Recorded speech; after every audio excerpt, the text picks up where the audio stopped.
This episode is brought to you by the Thrive Tribe. Check it out at chasingbrighter.com/Thrive Tribe.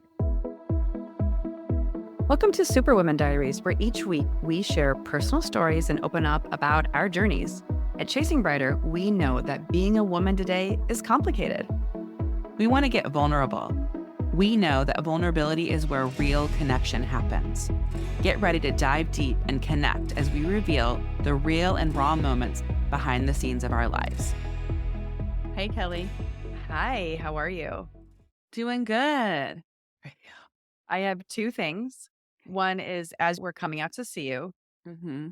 and I got a message so when we canceled our trip for New Year's to come out, I just rebooked the same house to rent because it's really a great location and I was excited about it. It seemed nice. So then the property manager was really great about it and very nice. Then on Friday, like a week before we're going out there, she was like, "Hey, we're having a water issue on that property. I can offer you another of our properties." And I was like, "Okay, send me some links of what it is." And so I called you and I was like, "Here's the property they're going to offer us." And Brian and I talked about it and I was like, "Fine, we'll just do it, whatever." And then she was like, "We'll call Airbnb and they'll cancel." And so I tried to cancel. It wouldn't let me cancel because it's non-refundable at this point because Yeah. I've paid all my things. And so then it was like, "We'll call them." So I called them and I was like, the host agreed. I need to cancel because the host was like, "Don't tell them I want you to cancel and don't tell them there was a water issue. Just tell them you need to cancel." And the host approved it. So I was like, I need to do that. So I went through the thing and they're like, "You can't cancel. You'll get $250 back, but your full balance wouldn't be refunded for 10 days." And I was like, I'm not going to cancel. 'Cause that's assuming that the host approves that, and then Right. I'm gonna get my money back, and then I'm gonna rebook Yeah. another one. Yeah. So then I Weird. went back to the host, which wasn't actually the host, it was a property manager, not the owner of the property, so there's 2 entities involved. Yeah. I was like, "Sorry, this is complicated, but I wouldn't get my refund in time to, And I like, bet they would rebook get the in big next trouble if they property." pulled away their property on your So website or then she something. was like, "I can't cancel either, because then I would get charged a $250 Yeah. penalty for Well, you need canceling to. you." You are Yeah. canceling and you suck. Yeah, yes. Suck. So then she was like, "Never mind. I talked to the owner. We'll have the issue resolved by the time you arrive." Oh, okay. But And I don't know. Now I'm like, what if this is a scam or what if I and know every city and every area is different, but I can tell you Las Vegas is definitely an on-demand city and everybody is available 24/7 and you can get something fixed very quickly. a week out, I was like, Unless it's a what kind of car. water damage would it be? Unless it's a what? Because I said unless it's your car because you have to order, but we've had stuff. You can get somebody out to your house very quickly. And so Yeah. they knew there was an issue. They had a couple weeks to know they could have had the issue fixed. Wonder Yes. what their water issue Yeah. is. But So I'll be curious. they'd I mean, I'm a rather little pay whatever to fix a water issue than to pay $250. I think the it's property manager doesn't want the owner to know what's going on. I don't know what's happening. I think it's dodgy. I'm a little Yeah, concerned about what I'm getting yeah, into, but and yeah. I didn't even look to see if I'm assuming that I looked to see that there were reviews on that property and stuff. Yeah, there's a first of all, obviously, you're always welcome to stay here at mom and dad's house, but you could stay at a hotel last minute. The boys could stay here. You and Brian could just get a hotel. There's so many options, whatever. Oh, We have yeah, a yeah, yeah. tent. I You wasn't can worried, sleep like, I thought, outside. like, we could sort it out if we can't get into the place, but Mhm. we'll see. It's crazy. Yes. I am done traveling with my daughter. We have finished. We have visited 5 colleges in 4 weekends. And it was insane, and we are totally burnt out, and she was like, "I need a week of rejuvenation." That's what she So, said. yes, and so I Huh. might try to book, like, some kind of spa thing for us. There's supposed to be I need Teresa to go with me, I'm afraid to go by myself, but, like, our Chinatown have I talked about this already? Is supposed to have, like, Turkish baths and spas and stuff. They're everywhere, Yes, and, but I've only been to a foot massage or a massage place where you keep all Oh, your clothes on, which is another, yeah, we've done like, that. Yeah. whatever, What do they call it Asian here? They type call of it foot it was called something, some kind of therapy that I can't think of that my friend and I went to. But the Turkish bath situation, like, I think everyone's naked. And so I'm very American and prudish. And so I need to it's just like when you get a massage, do you take all your clothes off? Do you leave your brown underwear on? Yeah. Whatever. And so you have anxiety about doing something new. And then, so anyways, I want to do that. And since our last Superwoman Diaries, we visited 3 more colleges. Yes. And my daughter found a college. It felt like home. She absolutely loved it. I was really hopeful for this college because I loved everything. It truly is a hidden gem. Everything we read about it, the coaches are amazing. And then we went there and it was incredible. I'm going to talk more about it later once she verbally commits. I'm not going to say anything until she Uh-huh. makes that announcement. I want to shift a little bit to driving in Oh, I heard mom told me a little bit January about this. and February. These crazy trips. So we were in Northern New York, close to Canada, and my nightmare was that I was gonna drive in a snowstorm. So I just was like, "I'm gonna drive in a snowstorm." I talked about my anxiety in Boston. We were, like, headed back to Albany, and looking back, we were leaving on a Monday, and so my plan was drive back, stay at the airport hotel Sunday night, so on Monday we wouldn't be stressed.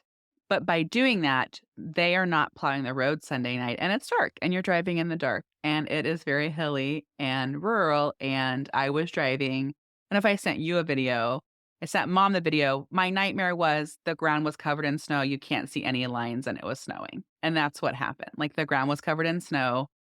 You couldn't see. It was a 4-lane highway. You couldn't see what was a right lane or what was a left lane and people were coming up and riding my butt, and I was, like, very nervous driving very slow. So I'm like, "Please pass me. I don't wanna do it," and your car would fishtail a little bit. So it was a nightmare, and I think I shared another or maybe I just talked to you about it, but my daughter is a very strong empath, and so she can feel my vibes. So I'm just like, "Oh, it's totally Was fine. it her Just out? drive slow and everything's okay. Everything's wonderful." So listen to this. Okay. Super stressed Sunday night. Wednesday, we leave the next Thursday. We come home Monday night and then we leave Thursday again for another trip. On Wednesday, my stomach, I'm just like, you ever feel it where your stomach just feels like a balloon and you just fill up with air? And I was like burping and I was like really gassy and I had like loose stools and I was like, what the hell? And I really hadn't been eating anything. I was drinking those, I've been talking about the only what you need protein shakes. And I'm like, it can't be the Mm. only, I just ordered like a case of them because I sampled all of these shakes and I had one. I waited a few days. I had one and they were great. So I was like, oh my gosh, is the protein shake? Like I literally had a protein shake, a salad, and then we had a protein and a starch for dinner. Like I wasn't really eating anything. And I was like, what is going on? And I was like, "Oh my gosh, I'm, like, so sick, and no one else in the family is sick, we all eat the same thing." And so I am Googling, and I know this as someone who specializes in anxiety. Stress and anxiety can lower your immune system and also cause gastritis, and Mhm. it can kill the good bacteria in your gut, and stress can cause all of that. So I get through it, I think it's like a sickness for 48 hours. We go to these one school, I have to drive in a rainstorm, but this area of the world where Gabby wants to go has really beautifully painted white lines on the side of the road. When you're driving and it's crazy, you just look at the white line, right? It was dark, we came in late, see these beautiful painted white lines. Then we get to Philadelphia. We're driving an hour north of Philadelphia. It's an ice storm. It's an ice storm. We get in at 9:30 at night and her camp is early the next morning, so I didn't wanna stay the night near the airport, I wanted to drive up. Normally, like, a short drive is, like, over 2 hours now in an ice storm, where you're going through, like, little provinces. It was rural, but you can see, "Oh, this little province, little city, salt." The road was I salted, it was was gonna say, were clear. they salting You or get to the sanding next is the salting, okay. then you get to the next you're driving the next little town, and it's, "Yeah, we didn't clear off." So there's 10 minutes, and it was okay.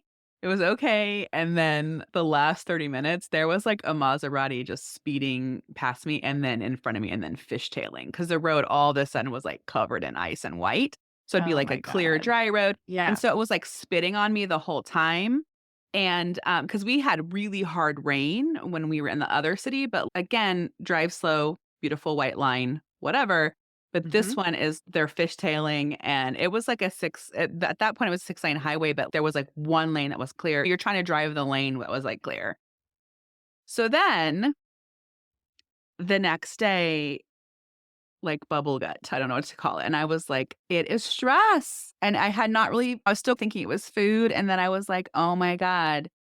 Both times after I drove in this really stressful weather, my It stomach was is, like, full of it's air.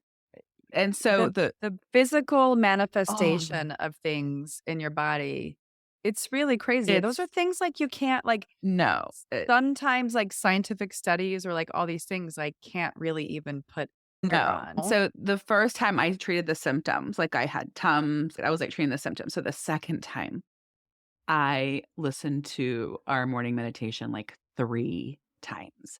And knowing it was stress, I don't know if this makes any sense, but just knowing it was stress, I was like, this whole collegiate athletic recruiting thing is very stressful, and I listeners, you know that I have issues with control. And so I was telling myself, "Jess, it's okay. It's okay. Gabby is smart. She knows what she wants. She's gonna choose the right college. Everything's gonna be okay. Everything's gonna be the way it's supposed to." And I just kept telling myself that, and it totally went away Hmm. by the end of the day.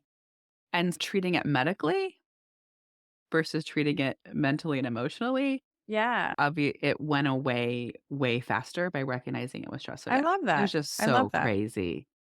Oh my Oh, I gosh, our don't envy brains are so you. powerful. So it just reminds me, even with Gabby saying we need a week of rest and rejuvenation, just recognizing I think we were would you agree with this that we were raised to power through? Absolutely, Yeah. and I was reading there's an article that came out from The Atlantic that I've been reading, which was, like, we were, like one of the issues with sorry, crazy tangent about the with society Mhm. is that we are no longer a mobile society, and so to your point, I think what is great about the fact that, Gabby's looking at schools across the US Country, and that yeah. you guys are going and visiting these things and feeling them out is that what it seems like what we've lost in America, one of the things is that we're not as mobile. So, like, you and I Yeah. grew up, we moved around a lot. We don't have a Yeah. childhood home Right. necessarily, like, we didn't Yeah. grow up that way, and that was part of the way that America was built. People were always in upward mobility, so they'd rent a place, they'd upgrade to a new place, they'd live in different houses through their lives or whatever, and that's being shut off, and so what they're saying, one of the things is, like, even the polarization issues that we have with society, particularly with politics, in some ways is rooted in that because a majority of people are staying where they've been born and raised. They're not going Yeah. outside of that far enough. And what it causes a lot of different things. One is resilience, right? Because Mhm. if you're staying in your comfort zone, you're not pushing yourself out of it. Yeah, so it You're causes, not like, lack of resilience. new ideas Mm, and new people coming. You're yeah. not going to places to listen to new ideas. So everyone's Yeah. stagnant in their views of things, whatever side of the thing that you're on. Yeah. And so I found that to be very fascinating. We grew up in such a different way, and that we had moved around so much, and I don't see anything wrong with it. I'm very grateful for that. I'm grateful for Mhm. our mobility and for the fact that we moved around. In some ways, it's who we are, right? And Yeah. we love to try new things and love to hear new ideas and new points of view. And I think it's really great that you're raising your child to be exposed to that as well and for Yeah. her to learn how to push out of her comfort zones and really feel like that's how we can train our younger generation to thrive. Yeah. Too. Yeah. And I think too, like, what I was alluding to a little bit was also just, like, powering through and not listening to your I'm own needs and just, yes. "Okay, this is 4 weekends, we're gonna suck it up and do these 4 weekends, and then we'll take care of ourselves." Versus we've talked about carving out a self-care routine and doing little Yeah. mini habits Yes. throughout, you know? Yes. Yeah, I love that. Yeah. I loved our episode on that topic, and Yeah. I agree. I think that that care and feeding of your soul, even if it's small moments, is really important, and you've seen Yeah. that. That's awesome. And I wanna and then to touch base on what you were saying, I think that's really fascinating. I would like for you to send me that article or maybe obviously put it in the show notes, but I think that's really fascinating because I'm gonna talk about this in another Superwoman Diaries, but Tara Brach just had an episode, and it was about how we other people. And so I think what that does, if you stay in a bubble, is then you start othering people like, "Oh, those are Texans." You know how Texans Mhm. are or how whatever are, Which and is then also xenophobia, right? yeah, What xenophobia right. is. And so by getting out of your comfort zone and even just traveling, even if it's just Yeah. traveling, I think we were raised really independently and to be very independent, strong women. And so I do love that my eldest child feels confident in herself to travel and go somewhere else. And one of the colleges that we visited, it was really cool. They did a panel of the team, of the softball team, and then the recruits were able to ask them questions, and they talked about acclimating and moving and being somewhere different and what that's like. And I think I've been very honest with my children and even their friends, talking to their friends that are gonna go to college far away, that it's really hard. I remember you wanted to go home, and you always had homesickness when we were growing up, like, when you went to camp and stuff. I never did, so I was like, "I'm gonna be fine," and you were on campus with me, and I cried all the time. I wanted to go home, and it was hard, right? I mean, Oh, it was 100%. hard, but then you talk about and we've talked about before, and that's even really from that Oprah's book with Dr. Bruce Perry of What Happened to You, when it creates that's traumatic, and then that creates resilience. So then "Hey, I went away. It was really hard for me, but then I made all of these friends. I learned all of this stuff, and it made me who I am. So now I know when something hard happens, I You can can get get through it through it. because I That's remember right. this one time that I Yes. did that." Yeah. And so even though it's uncomfortable and very difficult, like you were saying with your article, then you build resilience. So Yeah. that's really cool. Yes. Yeah. And part of that article is really also just about the cost of living and the housing crisis that we have, where part of the reason why people aren't moving is because they can't afford to. Yeah. And that there's not a variety of opportunities. So you're not always like moving across country for a new job. You're staying stuck where you are because of maybe a financial situation that limits you in doing so. Yeah. And so that was part of it too, is that this whole idea of everyone kept moving up the ladder and there's not really a lot of rungs on that ladder anymore. Yeah. So it Yeah. was just interesting. I really enjoyed reading it. I will put it in the show notes. And the other thing is I absolutely hate driving in ice, and I can't imagine. I am traumatized by the time when we had to do that between Kansas City and St. Louis when we were driving back home from college. Do you remember that? Were you driving? I was driving. We had the heater on so high because it was such bad ice. Mhm. We had to have the windows rolled down because it was really hot in the car. It was Mhm. so hot in the We were in car the because Civic. we couldn't melt the ice fast enough on the windshield, and we were like everyone was, like, pulling over and scraping ice off the window, and then you kept going, and remember dad got us a hotel. That's when dad got us a hotel in Kansas City because we weren't gonna be able to make it home. I don't I It was absolutely remember miserable. when mom and dad moved to Iowa, Jess and I went to go visit for a weekend, and at that point, we had the Subaru, which was all-wheel drive, Mhm. and I had a little Jack in the Box on my antenna, little I remember Jack that. Yeah, Jack in the yeah, Box, yeah, and yeah. it was, like, frozen, and we had to pull over, and there were, like, just cars on the road, cars that were in the ditch, trucks in the ditch, Yes, cars in the yes, road, cars in yes, the road. yes. But we had the little SUV, and so we would just pull over and scrape, but Justin drove. So I remember that one so much. I guess I must have trusted you. You must have, like, really sent out some strong energy vibes because I don't remember that. So I must have been like, "Kelly's got this. She's awesome. Just sit here." But I just all those times we even drove on I-80 to get back to South Bend when it would be snow and in the Honda Civic nonetheless, where Mhm. it was, like, just miserable, so I Yeah. definitely don't envy it is one of the reasons why I love living in the city. I Yeah. was talking with my friend about it last night because she was talking about this cabin that she has out in, like, the middle of nowhere and Yeah. how she would be afraid to go by herself and how much we love living in the city because it's like a warm blanket, there's, like, people around you, it's not so isolating, Yeah. and also the roads, things are well traveled, right? Yeah, so it heats up because there's so many cars, there's so Yeah, many so, people, like, it was everything really melts. ice Yeah. came through that same ice storm that you drove through hit Mhm. us middle of last week or whatever it was, and woke up early, took Wes to baseball practice. All the sidewalks are icy, the alley was icy, but the main road's fine. So you're, like, driving along, everything's fine, and then you're, like, watching people slipping and sliding on the sidewalk, which was crazy, so, Yeah. yeah. I slipped a few times on the tour and Gabby just laughed at me. She laughed at me.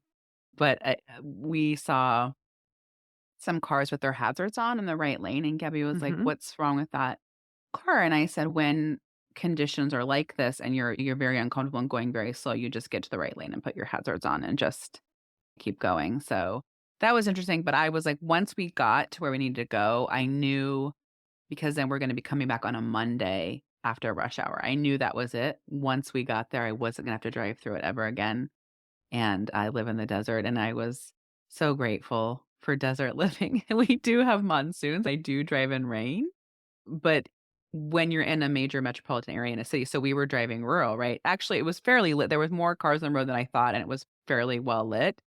But I live in a city and there's lights, right? We have street light, like the Yeah, yes, highways, yes. it's so bright. Yeah, We have yeah. light pollution, so you can always kind of see.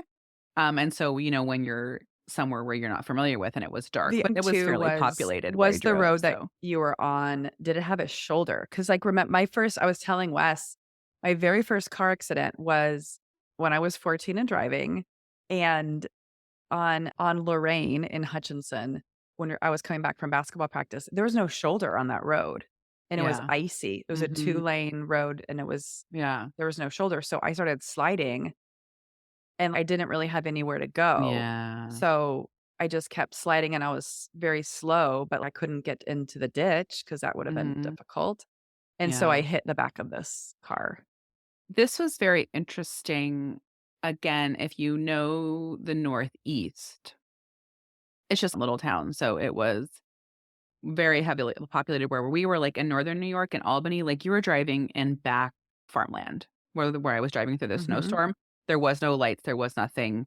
That's What got me awful. through, which Yeah, I and think you I don't told you, know was, where like, we've never I been, so you was don't know where we're timing going. right, I was timing. There was a new town every 5 minutes. So it's like, if I can make it 5 minutes, there will be a town where it slows down to 35, and there will be lights, and I will see something. So it was like, I know I can drive 5 minutes. So in the northern or, like, northwestern Philadelphia area, it was just, very, like, densely populated, so there were, like, houses. It was just, like, always houses right Mhm. on the road, whereas in Northern New York, it was farmland, there was, like, nothing. So when you were the first, I would say 30, 45 minutes was a major highway, really big shoulder. There's also, like, a lot of walls in that area, like, high walls on the highway. But why I think one of the things that adds to your anxiety is when there are cars on the side of the road and Yep, accidents. And so there was 100%. no reason, like where we were, to me, the way that the road was, there was really no reason for an accident unless, again, there were people that were flying by me. So the Yeah. speed limit was 55, but there was caution signs everywhere saying that the speed limit was 45. So I was going between 40 and 45 the whole time. And so when you're being a jerk and going 55, I don't know, they were perpendicular to the road with two highway patrol. But every time you see a car that's an accident, that raises my anxiety of there's a car in 100%. accident. So it was just like, I just do weird things where I count, I listen to music. I did it like Gabby was sleeping and I was like, oh, I feel good that you feel so confident Yeah. that you're sleeping. And she was like, I don't feel confident you're driving. I was like, okay. But anyway, just to summarize a lot of what we talked about today, talking about resilience, that if you are going through a tough time, do know that you will build some resilience. And then also just monitoring your health and your Yes. stress and anxiety, because there really is such a correlation there. Thanks for listening today. Don't forget to subscribe so you can hear our latest episodes as soon as they drop. If you loved today's episode, share with a friend. Join us each week as we bring you inspiring stories, expert interviews, and actionable tips to help you navigate the challenges and opportunities of midlife. From wellness to personal growth to connection and beyond, we've got you covered. We are passionate about helping you live your brightest, most fulfilling life. Together, we'll explore new ways to thrive and grow, ensuring that your midlife journey is full of joy, purpose, and endless possibilities. So, are you ready to chase brighter days ahead? Subscribe to Chasing Brighter now, and let's embark on this exciting journey together. Find us on Instagram, Facebook at Chasing Brighter, or check out our blog at chasingbrighter.com and follow us. If you want to know more about Kelly and I, read our blogs, find more tips, tools, and resources, check that out at chasingbrighter.com. Thanks. Remember, your best life is just a listen away.